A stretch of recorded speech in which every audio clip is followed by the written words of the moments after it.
So guys, कैसे हैं? आशा है आप लोग बढ़िया ही होंगे। तो चलिए फिर से नोट्स को एनालिसिस करते हैं। तो देखिए, हमने आपको बता दिए थे कि journey from Mohammad Ghaznavi to Mohammad Ghori. तो मोहम्मद गजनवी के बारे में आप लोगों को बताए कि किस तरह से मोहम्मद गजनवी ने भारत पर आक्रमण करते हैं। 17 बार टोटल आक्रमण किए कहा जाता है। और इनका क्या उद्देश्य था? सिर्फ पैसा, और पैसा लेकर पुनः ये अपने साम्राज्य को चलाने के लिए वापस चल जाते थे। कहाँ? तुर्की। ठीक ना?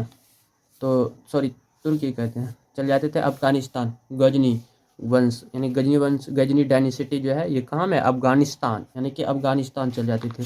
तो यहाँ पे हम बताए थे journey for Mohammad Ghaznavi to Mohammad Ghori. तो मोहम्मद गजनवी का बारे में, मतलब मोहम्मद गजनवी के बारे में आप लोगों को बता दिए हैं। अब हम बात करेंगे मोहम्मद गौरी के बारे में। ठीक ना?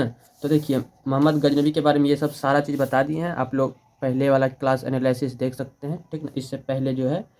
तो अब हम बात करेंगे मोहम्मद गौरी के बारे में। तो आप लोगों को बताए थे किस तरह से मोहम्मद गजनवी जो है बहुत ही वेरी वाइज रूलर थे, यानी कि बहुत ही बुद्धिमान शासक था। कैसे था ये भी बता दिए थे। तो इनका शासनकाल कब से कब तक चला? तो 998 से 1030 तक चला। ठीक ना? तो इन्होंने दो नियम लागू किए थे, एक खुम्स लॉ और एक जन्नत। ये दो नियम लागू किए थे भारत पर। कौन? तो मोहम्मद गजनवी ने। ठीक ना? तो उनके बाद इन्होंने नागरकोटा टेम्पल पे आक्रमण किया 1009 में, फिर थानेश्वर टेम्पल पे आक्रमण किया 1012 में, और 1018 में मथुरा टेम्पल पे आक्रमण किया। उसके बाद 1025 में कहा जाता है सोमनाथ मंदिर पर जब आक्रमण किया तो इन्होंने बहुत सारा चाबी, यानी कि 11 ऊँटों पर सिर्फ मंदिर का चाबी लाद के ले गए। इतना सारा धन इसको प्राप्त हुआ सोमनाथ मंदिर में। उनके बाद 1027 में अटैक किया जाटों पे, और उनके बाद 1030 में कहा जाता है कि इनकी मृत्यु हो गई लूटते लूटते। ठीक ना? तो अब इनके बाद जो है आता है कौन? इनका कमांडर। तो कमांडर के बारे में बता दी। कमांडर वे व्यक्ति होते हैं जो कि किसी भी, कमांडर अलग अलग प्रकार के होते हैं। ठीक ना? तो किसी भी पद, जैसे मान लीजिए सैन्य बल होने, उदाहरण समझा रहे हैं, जैसे मान लीजिए सैन्य बल का हो गए, जो सैन्य बल का जो कमांडर होंगे वो जवाबदेही और जिम्मेदारी, कोई भी एक, मान लीजिए कौन ऑपरेशन चलाते हैं ना, तो वो ऑपरेशन तैयार करेंगे, उनके प्रति जिम्मेदार होंगे, वो कमांडर। ठीक ना? एक सर्वश्रेष्ठ व्यक्ति होते हैं इन सभी के बारे में। तो इन्हीं को कमांडर कहते हैं। कॉमन भाषा में ये समझ लीजिए, सभी को चलाने के लिए, एक जो सभी सैनिक का नेतृत्व करने के लिए कमांडर जो होते हैं, उस एक व्यक्ति जो होते हैं उसी को कमांडर कहते हैं। तो उसी प्रकार मोहम्मद गजनवी के भी दो कमांडर थे सबसे प्रमुख, बहुत ही मतलब दक्षतापूर्ण थे। और दो कमांडर जो है दोनों क्या था? सगे भाई थे। कौन? मोहम्मद गजनवी का जो दो कमांडर था वो कमांडर दोनों भाई थे। ठीक ना? अब जैसे मोहम्मद गजनवी का मृत्यु हुआ 1030 में, तो उस तुरंत ये दोनों भाई आपस में समझौता कर लिया। अब दोनों भाई क्या समझौता कर लिए? तो दोनों कमांडर का नाम था, एक का नाम था गयासुद्दीन मोहम्मद और दूसरे का नाम था मोहम्मद गौरी। ठीक है? तो ये दोनों भाई थे। अब ये दोनों जो है आपस में एक समझौता करते हैं। दोनों भाई जब आपस में समझौता करते हैं तो एक भाई को सिल्क रोड दे देते हैं। ठीक ना? सिल्क रोड एक संभालिए, और दूसरा आ जाते हैं नॉर्थ पथ, यानी कि उत्तरापथ। उत्तरापथ, अब मान लीजिए सिल्क रोड से उत्तरापथ में भारत वाला एरिया आ जाते हैं। ठीक है? तो उत्तर नॉर्थ अर्थ जो है ये मोहम्मद गौरी को दे दिए। उसके बाद गयासुद्दीन मोहम्मद को सिल्क रोड वाला दे दिए, जो कि मेडिवल हिस्ट्री में इनको हम पढ़ेंगे। ठीक है? तो पहले ये इसको जान लेते हैं, उसके बाद दूसरा जो चैप्टर शुरू से होते हैं, मतलब इतिहास का जो दूसरा पार्ट बने हैं, तो उस वो वाला पार्ट में हम पढ़ेंगे किसको? गयासुद्दीन मोहम्मद को, जो कि सिल्क रोड का एरिया को देख रहे हैं। तो अभी हम जानेंगे, अभी भारत के बारे में जान रहे हैं, तो अभी हम जानेंगे नॉर्थ पथ का बारे में, यानी कि नॉर्थ पथ में कौन है? मोहम्मद गौरी। तो आपको पहले भी बताया, तो journey from Mohammad Ghaznavi to Mohammad Ghori तक का यात्रा जानेंगे। तो अब यहाँ पे जो इनका कमांडर था मोहम्मद गजनवी का, तो मोहम्मद गजनवी का कमांडर कौन? मोहम्मद गौरी था। और मोहम्मद गौरी को कौन सा पथ मिल गया? उत्तरा पथ मिल गया। अब दोनों का उद्देश्य, दोनों भाई का जो था उद्देश्य क्या था? इन दोनों का उद्देश्य है कि साम्राज्य को विस्तार करना है। और मोहम्मद गजनवी का क्या उद्देश्य था? मोहम्मद गजनवी का उद्देश्य था सिर्फ शासन करने के लिए जो पैसा की आवश्यकता होती है, वो पैसा लेकर के अपने साम्राज्य को चलाने के लिए वापस आ जाते थे। तो इसमें प्रश्न इस तरह से बन सकते हैं, इसमें प्रश्न ये भी पूछे जा सकते हैं कि कौन सा ऐसा शासक है जो साम्राज्य बढ़ाने की दृष्टि से भारत की ओर बढ़ता है? तो इसका सही आंसर हो जाएगा मोहम्मद गौरी। मोहम्मद गौरी यह एक ऐसा शासक है जो कि पैसे के लिए नहीं बल्कि अपना साम्राज्य को बढ़ाने के लिए भारत की ओर आगे बढ़ रहे हैं। ठीक है, यही प्रश्न इस तरह से पूछ देंगे कि यदि कौन सा ऐसा शासक है जो पैसे के लिए भारत की ओर बढ़ता है, तो इनका सही आंसर हो जाएगा मोहम्मद गजनबी। ठीक ना, तो मोहम्मद गजनबी जो है सिर्फ पैसे के लिए आगे बढ़ते हैं। ठीक ना, तो चलिए अब हम समझते हैं मोहम्मद गौरी। तो देखिए मोहम्मद गौरी जो है भारत पर जो आएगा क्या करने आएंगे, साम्राज्य बढ़ाने के लिए। ठीक ना, तो पैसे लूटने के लिए तो आएंगे नहीं। जब मोहम्मद गजनबी भारत पर आक्रमण किए थे, यानी कि जब लूटपाट किए, तो पहले से भारत का हिंदू डायनेस्टी का जो शासक था ये तैयार था कि अब की बार जैसे ही विदेशी आक्रमणकारी आएंगे तो उनको जो है अच्छे से सबक सिखाएंगे। ठीक है, तो इधर अब की बार ये जो है इंडिया वाले मतलब भारत वाले सब सतर्क हो गए। तो मोहम्मद गौरी के सामने दो रास्ते हैं, पहला है खेवर दर्रा और दूसरा है बुलंद दर्रा। ठीक ना, बुलंद दर्रा जो है ये गुजरात में है और खैबर दर्रा जो है ये पंजाब में हो गए। तो गुजरात के जो शासक बता दे, बुलंद दर्रा जो है वहाँ का जो शासक है कौन था, भीमसेन द्वितीय। ठीक ना, चालुक्य शासक भीमसेन द्वितीय था। ठीक है, और पंजाब का जो है पंजाब का था वो खुसरो मलिक। ठीक है, पंजाब का शासक कौन था, खुसरो मलिक। अब बात करते हैं मोहम्मद गौरी भारत में प्रवेश करने के लिए जब आगे बढ़ा तो वो प्रथम बार बुलन दर्रा की ओर बढ़ा, यानी कि गुजरात वाले एरिया की ओर बढ़ा। और यहाँ पे जो है चालुक्य शासक भीमसेन द्वितीय पहले से तैयार बैठा था कि अब की बार जैसे विदेशी आक्रमणकारी आएंगे तो उसको अच्छा से सबक सिखाएंगे। जैसे मोहम्मद गौरी का सेना आते देख तो ये सब तैयार हो गए। इसलिए प्रथम बार जैसे ही प्रयास किया तो इस टाइम एक युद्ध हुआ जिसे चालुक्य शासक युद्ध कहते हैं, यानी कि चालुक्य शासक के साथ 1178 में जो युद्ध हुआ उसमें भीम द्वितीय ने मोहम्मद गौरी को डिफाइंड कर दिया, यानी कि पराजित कर दिया। जब मोहम्मद गौरी को भीम द्वितीय ने पराजित कर दिया तो एक बात आप लोगों को हमेशा ही देखिएगा, याद रखने वाली बात भी है और यह देखने वाला भी बात है। जब भी हम देखते हैं जितना भी हिंदू डायनेस्टी का रूलर्स हैं वो जब भी किसी को पराजित कर देते हैं, यदि उनके सामने घुटने टेक देते हैं तो ये मारते नहीं बल्कि उनको क्षमादान दे देते हैं, यानी कि छोड़ देते हैं। एक बार दो बार छोड़ देते हैं लेकिन तीसरी बार आप लोगों को मालूम है। तो वही रूल यहाँ पे हुआ। ठीक ना, जब भीम द्वितीय के सामने मोहम्मद गौरी हार गए, आत्मसमर्पण कर दिए, तो इन्होंने उनको छोड़ दिया। कौन, भीम द्वितीय ने। अब मोहम्मद गौरी जब हार के ये अब वापस अपने जगह गए, अब इनके पास तो मात्र एक ही जगह है भारत में प्रवेश करने के लिए, क्योंकि इनको भारत में साम्राज्य भी बढ़ाना है ना, इसीलिए ये आ गए। अब कुछ दिन यहाँ वेट किए, यानी कि प्रिपरेशन करके अपने आप को सज्ज कर लिए उस लायक। उनके बाद जो ये किधर, पंजाब की ओर गए। अब इधर से तो ये जा नहीं सकते क्योंकि यहाँ से तो युद्ध हार गए और पहले चता गए। अब इनके पास एक दर्रा बचा, खेवर दर्रा, जो कि पंजाब वाला। अब मोहम्मद गौरी जो है यहाँ पे कम कम करके, यानी कि थोड़ा थोड़ा करके जो है सब एंट्री कर लिए। कहाँ, पंजाब में। एक साथ नहीं गए। ठीक ना, यदि एक साथ पुनः जाते तो संभवतः यहाँ पर भी युद्ध होता, लेकिन ये छोटा छोटा टुकड़ी में बट करके कहाँ प्रवेश कर गए, पंजाब में। और पंजाब में जैसे प्रवेश किया तो मोहम्मद गौरी ने 1190 में लाहौर को घेराबंदी कर लिया। ठीक ना, क्या कर लिया, लाहौर को घेराबंदी कर लिया। कौन, मोहम्मद गौरी ने। और मोहम्मद गौरी ने जैसे ही घेराबंदी किया लाहौर में, धीरे धीरे जो है पंजाब का अपना आधिपत्य स्थापित, पंजाब में जो है अपना आधिपत्य स्थापित कर लिया। अब ये आधिपत्य स्थापित कैसे किया, तो इनके पीछे एक कहानी है। जैसे रिलीजन, यानी कि धर्म, यहाँ का जो शासक था खुसरो मलिक था, यानी कि वह भी एक मुस्लिम रिलीजन से बिलोंग करते थे और ये मोहम्मद गौरी भी एक मुस्लिम रिलीजन से बिलोंग करते थे। ठीक है, दोनों आपस में रिलीजन को लेकर, यानी धर्म को लेकर के आपस में एक मित्र हो गए। ठीक है, उन्हीं के बाद कहते हैं ना, मित्र जब समय आने पे मित्र को भी ये नहीं छोड़ते हैं। सगे जब भाई को नहीं छोड़ते हैं तो ये मित्र को क्या ही करे।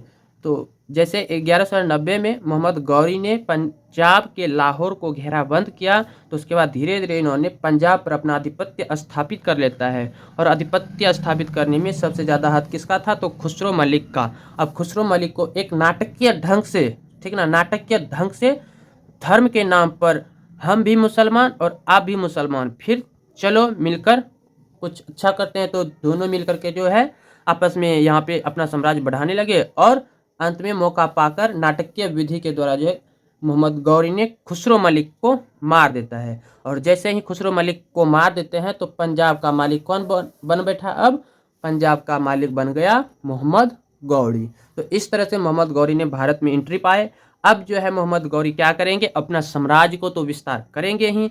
तो जब भी गौरी अब आक्रमण करने तो ये पंजाब पे अपना आधिपत्य स्थापित कर लिया, यानी कि मोहम्मद गौरी ने इस तरह से पंजाब का मालिक बन बैठा। पंजाब का मालिक बन बैठा कौन, अब मोहम्मद गौरी। तो अब देखते हैं आगे क्या होता है। तो देखिए अब आगे होता है, भारत में एक राजा था दिल्ली, यानी कि भारत में एक राज्य था दिल्ली, जिनका की स्थापना, दिल्ली के बारे में बताते हैं। आप थोड़ा सा पंजाब के ये वाला चैप्टर को क्लोज करते हैं, इनको फिर से ओपन करेंगे, पहले इनको समझ लेते हैं। तो देखिए भारत में एक शासक था जो कि दिल्ली था, वहाँ का दिल्ली नाम दिया था, वही दिल्ली जो दिल्ली कहते हैं ना, दिल्ली सल्तनत या दिल्ली साम्राज्य। तो पहले दिल्ली जो है, दिल्ली का स्थापना किसने किया, याद रखिएगा, सिर्फ दिल्ली बोल रहे हैं, ना कि दिल्ली सल्तनत, दिल्ली साम्राज्य, सिर्फ दिल्ली बोल रहे हैं। तो सबसे पहले दिल्ली का स्थापना किसने किया, तो दिल्ली का स्थापना आनंदपाल तोमर ने किया था। कौन किया था, आनंदपाल तोमर ने। और आनंदपाल तोमर की 2 बेटियां थी, कितनी, तो 2 बेटियां। एक की शादी उन्होंने गढ़वाल डायनेसिटी से कर दिया था, और दूसरे की शादी जो है वो अजमेर के चौहान डायनेसिटी के शासक से कर दिया था। अब चौहान डायनेसिटी, जैसे मान लीजिए अजमेर का जो शासक था, वहाँ का शासक पृथ्वीराज चौहान तृतीय था, ठीक ना, पृथ्वीराज चौहान। इनकी शौर्य और कुशलता को देखकर आनंदपाल इनसे बहुत प्रभावित था। इसीलिए इसी प्रभावित होने के कारण जो है इन्होंने अपनी एक बेटी की विवाह इनसे कर दिया, किससे, पृथ्वीराज चौहान से। अब पृथ्वीराज चौहान से जब अपनी बेटी की शादी आनंदपाल ने करवा दी, तो दिल्ली का जो एरिया था वो किनको सौंप दिए, पृथ्वीराज चौहान को। तो अब पृथ्वीराज चौहान अजमेर का भी शासक है और दिल्ली का भी। तो दिल्ली का शासक कौन बना, तो पृथ्वीराज चौहान। तो ये नया शासक हो गया, ठीक है। अब हम बात करेंगे मोहम्मद गौरी की, और दिल्ली सल्तनत में जो है दिल्ली का जो शासक है ये पृथ्वीराज चौहान की, ठीक है। तो देखिए अब इधर ये पूरा भारत का नक्शा बना दिए हैं, ठीक है। ये जो है भारत का एरिया मतलब नक्शा बना दिए हैं, इसमें यहाँ पे पंजाब है और उसके नीचे आइएगा दिल्ली है। तो पंजाब का शासक कौन बन बैठा है, यानी कि पंजाब का मालिक जो है कौन बन बैठा, मोहम्मद गौरी, वहाँ का शासक। और दिल्ली का शासक कौन है, पृथ्वीराज चौहान तृतीय, ठीक है। अब पंजाब और दिल्ली के बीच एक छोटा सा जगह है जिनका नाम तोहर ए हिंद, यानी कि तवर ए हिंद कहते हैं, इसी तरह का नाम है वो, तवर ए हिंद। और वर्तमान का बात करें तो तवर ए हिंद का नाम है, आज का वर्तमान में यदि भटिंडा कहते हैं ना, वही है। उसी जगह को पहले तोहर ए हिंद कहा था, ठीक ना। इस जगह को लेकर के दोनों में मतभेद हो गया, ठीक ना। छोटा सा जगह को लेकर के आपस में मतभेद हो गया। इसी को लेकर दोनों के बीच जब मतभेद बढ़ा तो यही एक युद्ध का रूप ले लिया, ठीक ना। तो यही एक युद्ध का रूप ले लिया। तो इस जगह का नाम क्या था, तवर ए हिंद। तो इसलिए इस जगह का जो नाम था तबर ए हिंद, तो इसी से रिलेटेड जब युद्ध हुआ तो इसी को त्राइन का प्रथम युद्ध कहा, ठीक ना। इसी को त्राइन का प्रथम युद्ध कहा। तो त्राइन का प्रथम युद्ध 1191 में जब हुआ मोहम्मद गौरी और पृथ्वीराज चौहान तृतीय के बीच, तो मोहम्मद गौरी को जो है पृथ्वीराज चौहान तृतीय ने डिफाइंड कर दिया, यानी कि दिल्ली का सम्राट जो था पृथ्वीराज चौहान, वह मोहम्मद गौरी को पराजित कर दिया, यानी कि हरा दिया। अब मोहम्मद गौरी फिर से वही आत्मसमर्पण, यानी कि घुटने टेक दिए। और जो हाल सदैव से है इंडियन डायनेसिटी का रूलर का जो है, मतलब भारतीय शासक का जो नियति है, फिर यहाँ पर फिर इन्होंने इनको क्षमा कर दिया। कौन, पृथ्वीराज चौहान ने इनको हल्का में ले लिया, ठीक है, और इनको क्षमा कर दिया। जैसे क्षमा किया तो ये भाग करके पंजाब आ गए। कौन? मोहम्मद गौरी। जब यहाँ से पराजित होकर मोहम्मद गौरी गए पंजाब और पृथ्वीराज चौहान निश्चिंत हो गए, यानी कि ये समझ गए कि अब ये दोबारा हम पर आक्रमण नहीं करेंगे, ठीक है।